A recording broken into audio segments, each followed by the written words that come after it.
Mike Pearl here. Have you ever wondered why the world is so upset with Christians? I am 77 years old and I've lived through a lot of different things. And I've been amazed at how perturbed some people are at the very existence of a Christian. You look at the media, and I can understand when Christians confront politically or confront morally even the world and challenge them. I can understand why they're upset. But it goes deeper than that. Have you noticed that the very existence of Christians upsets people? They're not content just to silence us. They don't want us to exist. They're uncomfortable knowing that there's people out there that have moral convictions that live by them.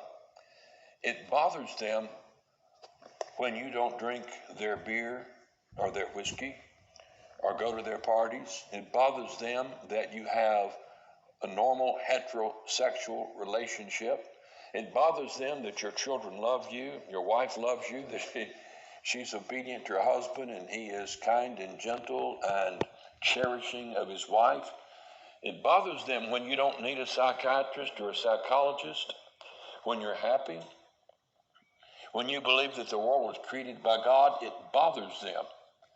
Now, I'm going to tell you why right here in the book of Philippians, chapter 1, verse 28.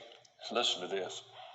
And in nothing terrified by your adversaries, which is to them an evident token of perdition, but to you salvation, and that of God. So what he says is, when we're not terrified, when we're not disturbed by our adversaries, when we accept persecution and say, Father, forgive them, for they know not what they do, when we walk in truth, it is a token of perdition to them. He says another place that to one it's the word of life, and to another it's the word of death. The same word is delightful and full of life for the believer, but for those who do not know Christ, it's a word of death. It's a token. What is a token? A token is something that represents something else. So when you are righteous and joyful and happy and endure persecution without fear, you're not afraid. Not that you've got a gun, you're not afraid, but you're not afraid because of what's in your heart. Then it's a token to them of their damnation. It says to them, you don't have what they've got. You're different. They are walking in truth. And there's a part of sinners that envy you. They can't hardly believe you're real, but they envy what you appear to have. What do we appear to have? We appear to have peace and joy, to be overcomers, to be victorious, to love our neighbors as ourselves. We pretend to walk in truth, to shun evil. And that's a token of perdition to those that love evil. Another passage says, men love darkness rather than light because their deeds are evil. Neither will they come to the light lest their deeds should be reproved.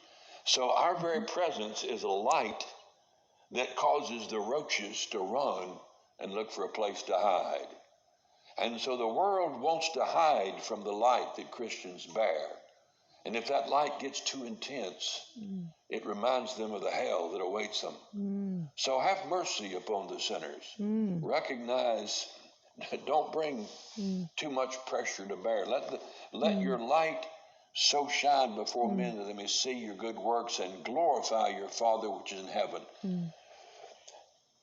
Okay, that's an explanation as to why you see what's happening in the media and in the governments today as they're coming down on Christians. Even in Israel, they're persecuting Christians.